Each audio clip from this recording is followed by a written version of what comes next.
jokes aside, I mean, yeah, that's 30 of 50 people. So you have like, that's what kind of percentage of a survival rate is that? I can't do fast math. I can't. Holy shit. Bro, you couldn't get an easier percentage than 50. You just had to double it, dude. You just had to double it. Oh my god. They said 3 out of 5, right? Well, they said it was 50 guys, so 3 out of 5. Yes. Okay, so 60%. Yeah, exactly. Good one, guys. You just had to double it. It was 50 Wow. guys, 30 dead. Both of them got stalled on the math right there.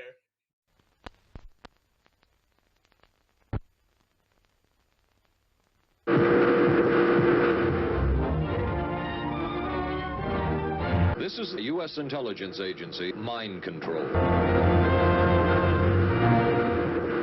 Page here, we wanted to check in, if you will, Rania, on the Ukrainian counter offensive. Oh, God.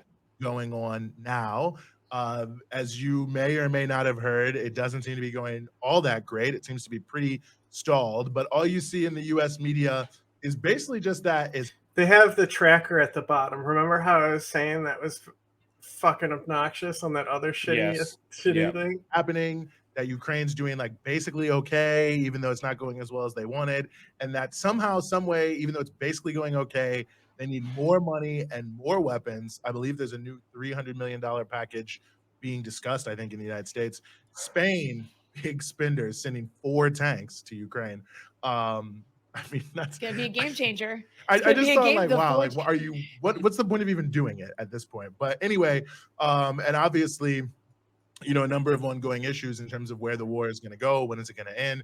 Is there going to be peace? I mean, obviously, we're in a global cost of living crisis. It's being caused by the war. So anyway, we just wanted to try to give people a sense of what's really going on vis-a-vis this Ukrainian counteroffensive. So I want to start by showing like a big map, Rania, of like the whole Ukraine and the area that is, you know, well, controlled by Russia, part of Russia in some countenance. Oh my God. And this map that we want to bring up here is from not a breakthrough news source, it's the Institute for Study of War. So like pro-Ukraine, you know, so I'm not pulling from some. No, they're not. No. They're not pro anything. They just make maps with lines on them, bro. They use data. Robert Kagan propaganda. Couldn't be more neocon than this. So you see those areas in red that are shaded there? Those are the areas that are, well, again, depending on who you ask, either controlled by Russia, part of Russia now because of the votes that took place, the broad part of eastern Ukraine. But what I think is notable, Rania, about this— Crazy how even these people that you're calling neocons distinguished between those sections, huh? Unfucking believable. Is that despite all of this Ukrainian counteroffensive, Ukraine's doing great, this map has basically looked exactly the same for like 6 straight months, maybe even longer than that. I mean, it's basically like there's been almost no change in the front line since the middle of 2022. And somehow the narrative in the U.S. media is somehow— what wars is there like constantly like changing lines back and forth, you know? Maybe World War II. Well, even then, they were held at lines for the longest time. Like, if these lines hold for months on end, and like, you know, like Korea, sure, they go back and forth there, you know, and then it meets in the middle, and then it stalls for a while. But like zones of control being held down, of course, zones of control being held down because they may have liberated everything in front of these fortified areas, but these areas are still heavily fortified. Yeah. How that the war is winnable, that Ukraine is doing well, that the money that's being put in is a good, you know, amount of money, but yet and still, again, I think it's not a question of if the war is winnable or not. It's a question of what does winning look like. Look at that red there. That's the area where Russia is in control. Has not really, and if you're wondering, that little bit of blue is allegedly where there's partisan activity for the Ukrainians. But basically, it has not changed at all for almost the entirety of the past, I don't know, 6 to 9 months. I didn't go back to check. But that's what I always think about. ISW puts these out every single day, basically. And we'll see some more of the maps they have to give you a more of a sense of what's going on. But every single day, basically, it never changes. But the spin on their tweets is always basically like, things are going really great for Ukraine and really bad for Russia. It's funny because, you know, before we started recording, as I was looking at just like looking through, perusing like what the media is saying about this particular topic, the Western press, I just think it's worth reading a couple headlines. Please. Because it really shows. Okay, so one is Ukraine counteroffensive will be long and bloody, says U.S. General Mark Milley. Okay, long and bloody. I mean, it's been over a year. Like like that. Okay, yes, that is correct.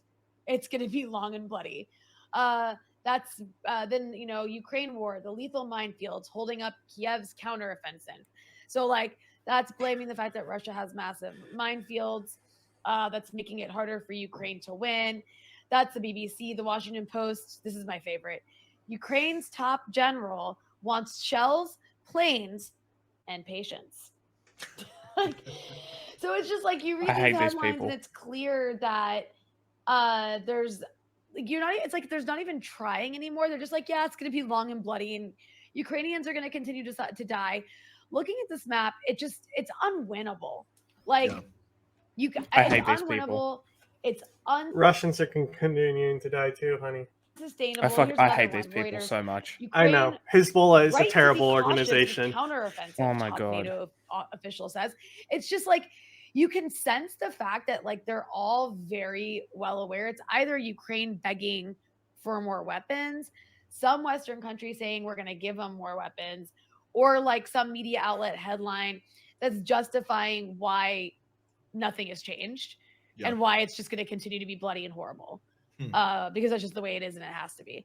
So like at this point, it's like, okay, if nothing's changing, the only thing that's changing is that more Ukrainians and Russians are dying. Like, what is the point? And why are they dying, sweetheart? Nobody's ever gonna win. Is it almost like Russia and... I love how both of us have called her a condescending pet name now. That's what I only do it to stupid people. You know, lead Russia to the last Ukrainian. But like Russia's still standing. I mean, they survived an apparent rebellion. I'm just joking. Oh my God. That. But no, like it's like Russia's still standing. It's still, you know, for now it's economically prospering. The world is becoming more multipolar. There's an increasingly there's this rise of this economic bloc that's outside of U.S. control as a result. No, of US policy they're not rising.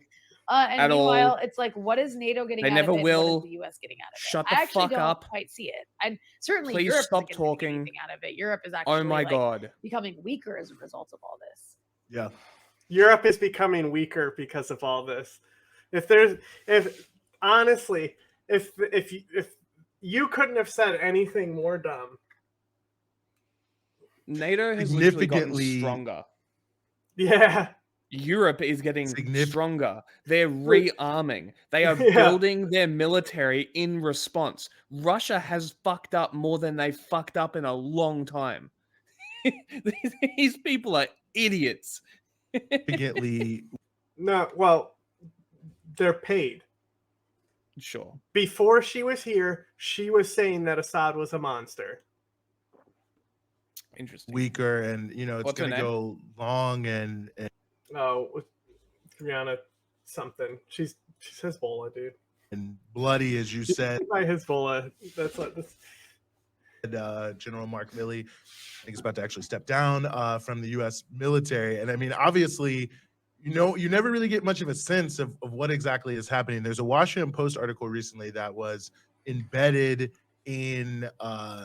Or I don't know if they were embedded, but they were interviewing people from a Ukrainian unit that's a part of this offensive, which, by the way, has been going on since about mid-June. I think we have a screenshot that has a little paragraph from that. But the thing I really want to read to you, I don't know how big it is on people's screen, but it's the last paragraph.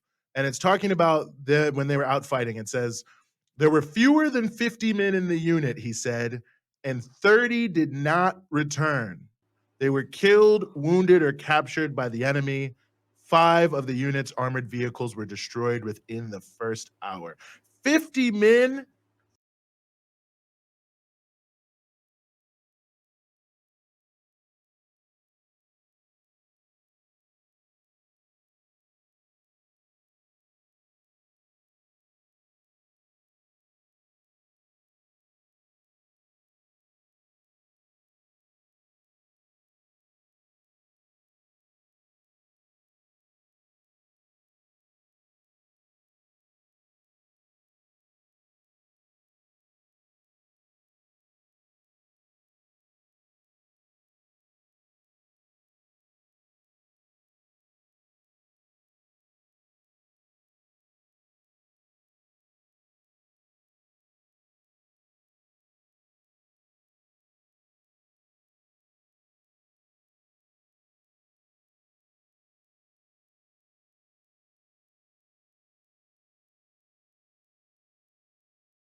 all jokes aside, I mean, yeah, that's 30 of 50 people. So you have like, that's what kind of percentage of a survival rate is that?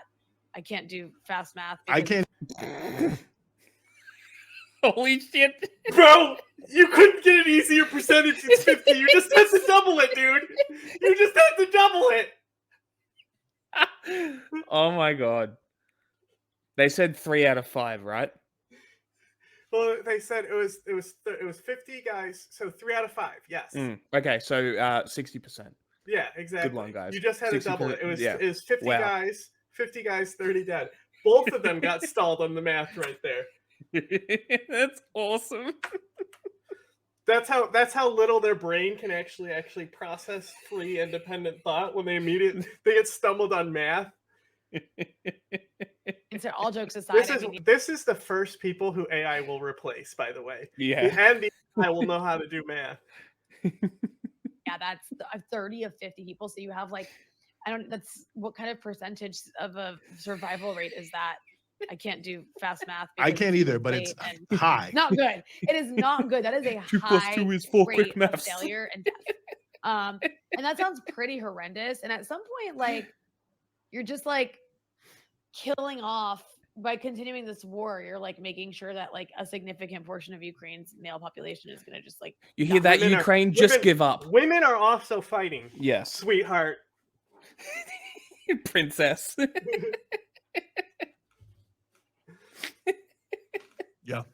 Yeah. I mean, well, I think another point on that I want to note that came out today. If somebody cannot answer the question, what is the survival ratio?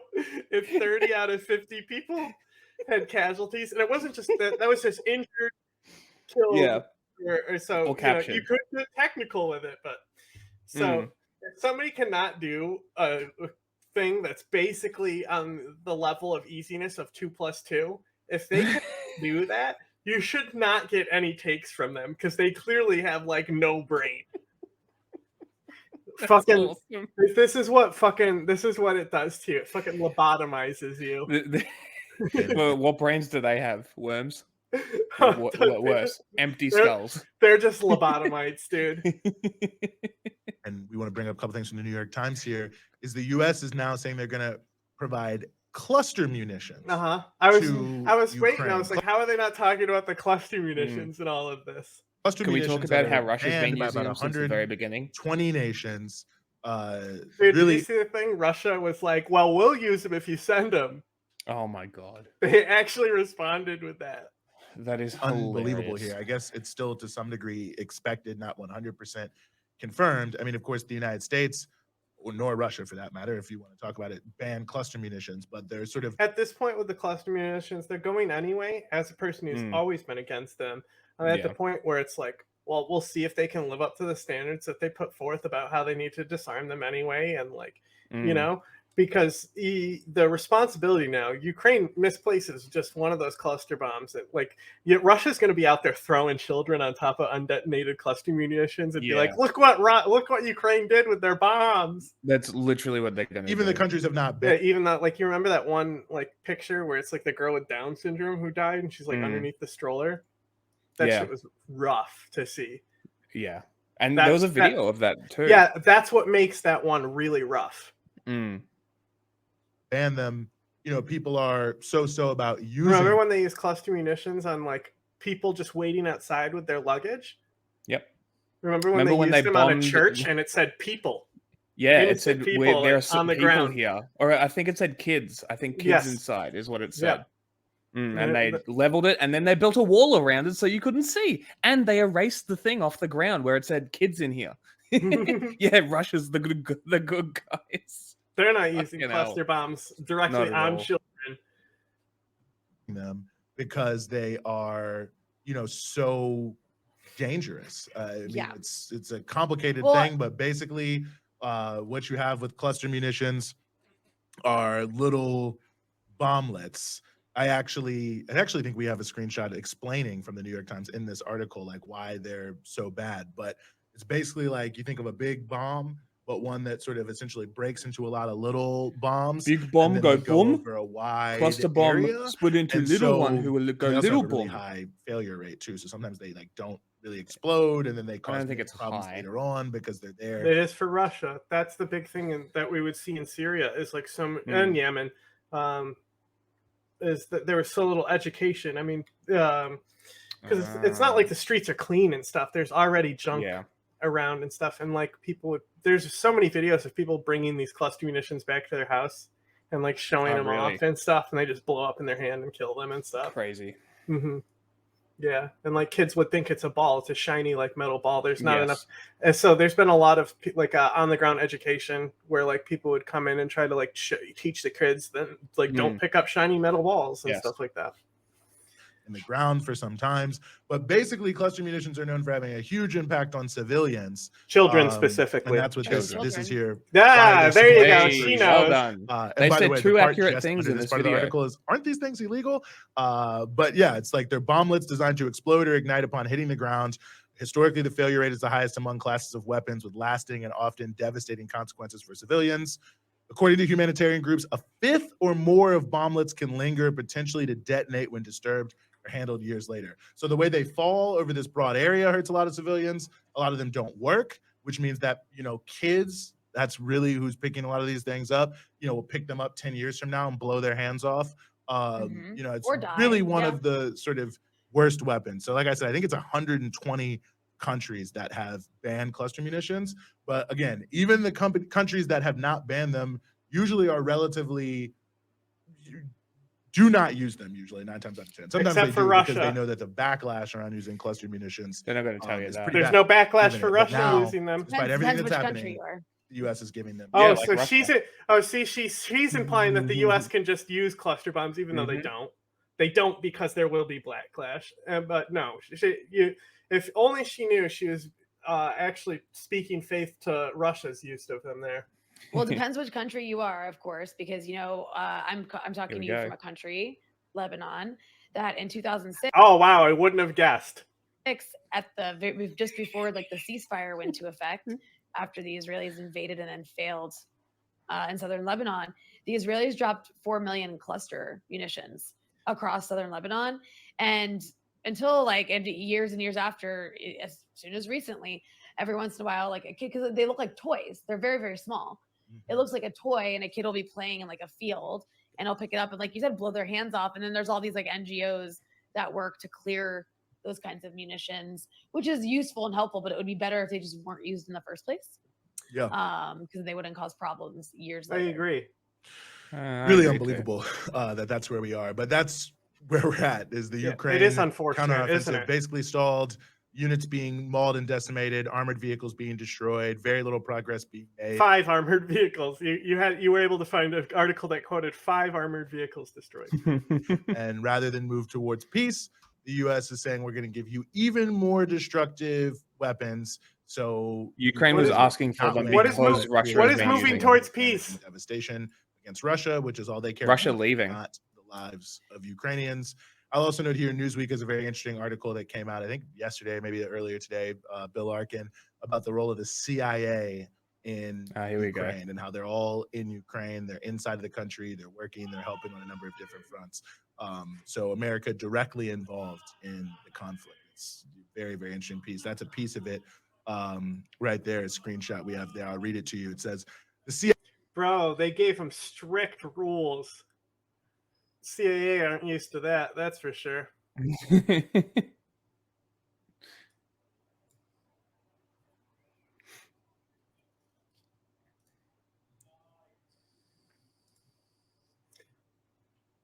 This is funny. So it's the wording here. Black special operators are restricted from conducting clandestine missions, and when they do it, it is within a very narrow scope.